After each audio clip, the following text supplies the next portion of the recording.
Magandang araw mga kababayan. Ito na nga po ang breaking news ko sa inyo ngayong araw na ito. Senador Ping Lacson hinamon si Pangulong Bongbong Marcos na itakwil ang kanyang mga kaalyado sa katiwalian. Ito nga po ang matinding pahayag ni Senador Ping Lacson mga kababayan. At tila ba mga kababayan na inuutusan si Pangulong Bongbong Marcos mga kababayan, grabe ito. At kung hindi nga magagawa ito mga kababayan, si Senador Ping Lacson na mismo ang mag-iimbestiga mga kababayan at gagawa nga po siya ng research para malaman kung sino ang mga sangkot dito nga po sa flood control project na may anomalya. At naramdaman naman natin lahat mga kababayan na talaga namang konting ulan lang mga kababayan ay binabaha na. Talagang nagrereklamo na ang taong bayan mga kababayan. Grabe. Kaya ito, panoorin nyo mga kababayan kung paano banggitin ni Senador Ping Lacson, no? Itong pahayag niya nga po para sa ating Pangulo ng Pilipinas. Ito na mga kababayan. So, ito po yan sa DCRH News Television. So, ayan. Panoorin nyo. Mayor Mistea, hinamon ni Senador Panfilo Ping Lacson si Pangulong Bongbong Marcos na itakwil ang kanyang makaalyado na sangkot sa iba't ibang uri ng katiwalian. Ayan na mga kababayan, hinamon ni Senador Ping Lacson, no, na itakwil itong mga sangkot nga sa katiwalian mga kababayan, itong kaalyado ni Pangulong Bongbong Marcos. Ito matapos sabihin ng Pangulo na isinumiti na ng Department of Public Works and Highways ang reporting guild sa mga maanomalyang flood control projects. Ayun, flood control project mga kababayan, ito talaga yung isa sa mga dahilan kung bakit binabaha ang Metro Manila. Matapos sabihan ng mga miyembro ng Kongreso na mahiya naman kayo. Mahiya naman kayo mga kababayan. Ito nga po yung pahayag ni PBBM, no, sa kanyang speech, sa kanyang SONA, sa harap mismo ng Kongreso, no. At nagtayuan pa nga po itong mga ibang mga mambabatas dahil nga po napabilib sila ni PBBM. Kaso mga kababayan, iba po sa mga congressman ay sangkot pala mga kababayan dito. Di umano sangkot mga kababayan.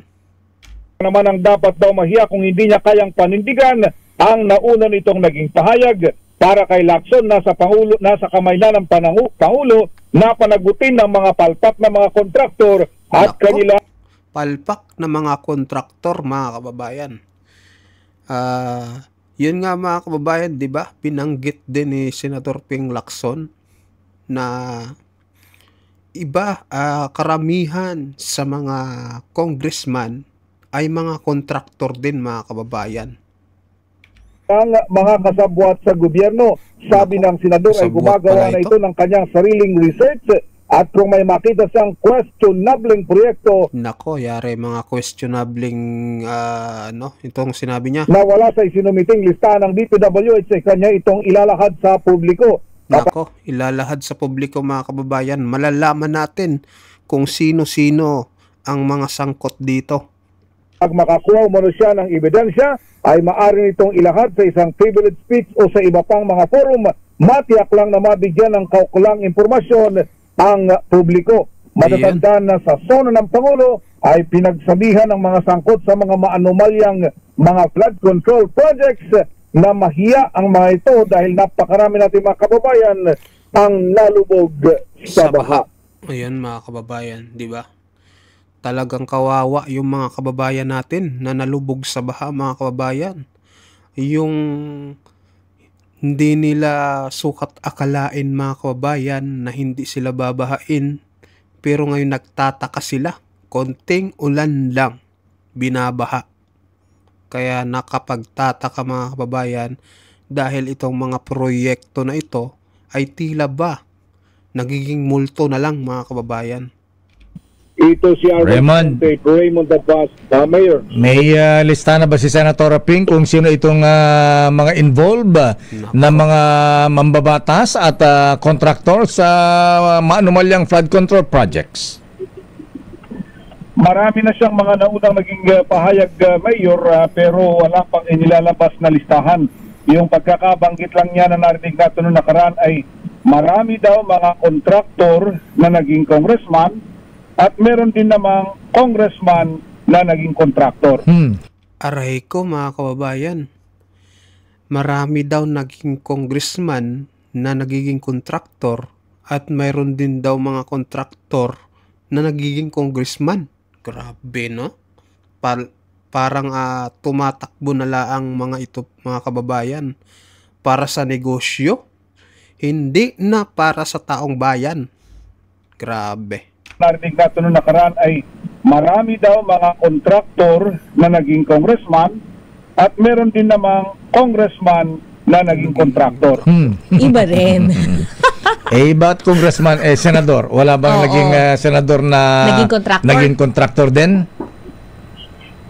Walang binabanggit, pero hindi pa natin Nako, walang babanggitin mga kababayan. Siyempre, senador po si Senador Ping Lacson. Pero malay natin mga kababayan, baka malaman din natin kung sino sa mga ilang senador ang mga kontraktor din. naririnig na ganon hinggil sa usapin na ito, Mayor.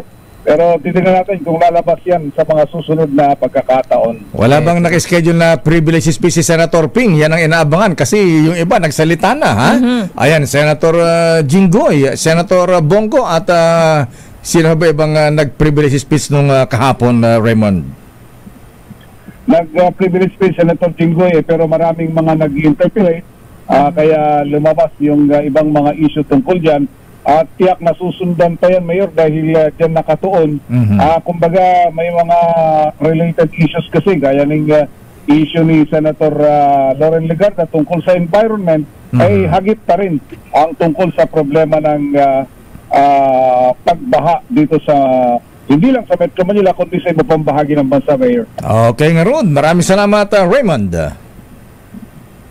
Ayun mga kababayan. So, ito naman panoorin nyo din mga kababayan. Pakita ko sa inyo. Ito, segundo lang ito. Ito yung sinabi ni Senator Ping Lacson sa plenary, no? So, kailan to? Kanina lang to mga kababayan or kahapon? Wala po akong list ng congressmen na contractors. Ayun, sabi ni Senador Ping Lacson, wala daw siyang list ng mga kontraktor ng mga congressman. Meron lang akong numero. Pero mayroon siyang numero. Piyari mga kababayan. May numerong hawak. Sinanggaling din sa congressman yung 67 and counting. But I didn't ask for a list, so I don't have a list. I just want it clarified, Mr. President. Okay. Wala po akong list ng congressmen na contractors. Meron lang akong numero. Kasi nanggaling din sa congressman yung 67 and counting.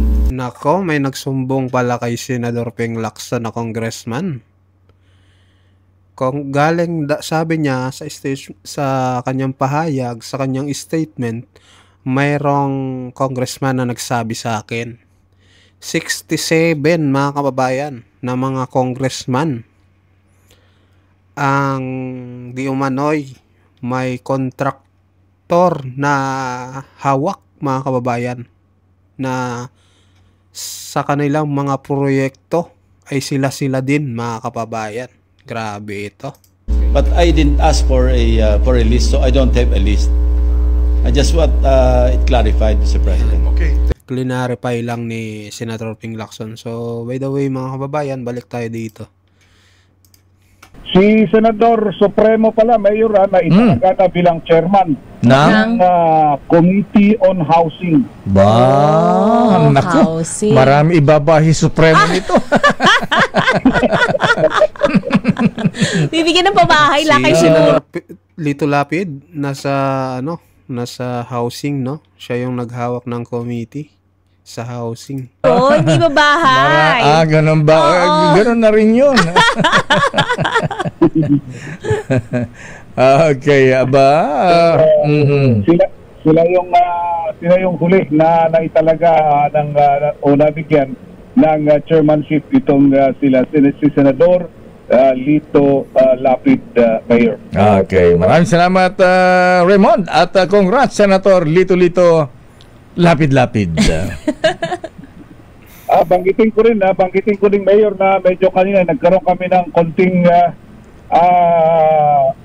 itong medyo nagkagulo kami kanina dahil mayroong pasabi ang Senate leadership na bawal daw ang media coverage bukas doon sa impeachment voting dahil maraming bisita kaya hindi daw kami ma-accommodate. Pero bago yung usapan kay Attorney Renato Bantog, ang Secretary to the Senate, at papayagan daw yung media at inaayos lang kung paano makapagpwesto dahil talagang full pack daw yung Senate session hall bukas dahil sa napakaraming mga interesadong mga kababayan natin na makita at marinig yung botohan hinggil sa usapin ng impeachment ni Vice President Sara Duterte, Mayor at Mr. Dapat unan yung mga media men para may balita natin sa bayan kaysa sa mga marites lang dyan. Correct. Mga osisero, ha? Mga agin-agin lakay. Bakit may tatago ba? So, ayun mga kababayan, no? Yun lamang po. So, ano po yung opinion nyo dito sa gustong mangyari ni Senador Ping Lacson, mga kababayan? Na sa akin lang, tama naman tong opinion niya, no, na itakwil na ni PBBM, no, yung mga kaalyado niya nasangkot dito sa anomalya ng flood control project, mga kababayan. So, malalaman natin yan, mga kababayan. So, sana itakwil niya na, mga kababayan. Kasi para rin sa Pilipinas to, mga kababayan, at sa mga kababayan natin na talagang naghihikahos sa kahirapan. Talagang kailangan, mga kababayan, maayos ang Pilipinas. So, yun lang, mga kababayan. So, mag-comment kayo, mag-like, and mag-subscribe kung ano po yung masasabi nyo sa pahayag ni Senador Ping Lacson. So, maraming salamat po, mga kababayan.